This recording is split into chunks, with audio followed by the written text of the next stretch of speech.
The two Latinos that are at the fulcrum of this, they both are giving motivations of reform and the need to make something happen.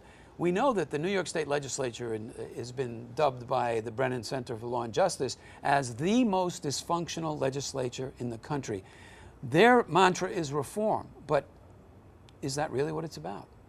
Wayne? Well, I don't think any serious observer of the Albany scene thinks that these guys are about reform. Pedro Espada was seeking $2 million in special state funding for what are called member items in Albany, which is a particular pork, right? And the entities, he just incorporated the entities, or allies of his just incorporated the entities to receive this $2 million right before.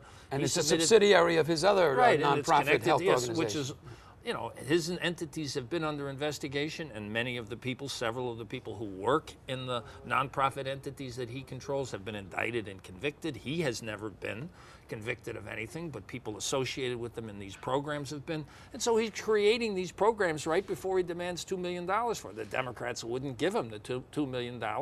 We don't know yet whether the Republicans will, but presumably he walked across the aisle and the $2 million was a demand on the table. So, look, that's not a reform agenda in any manner, shape, or form.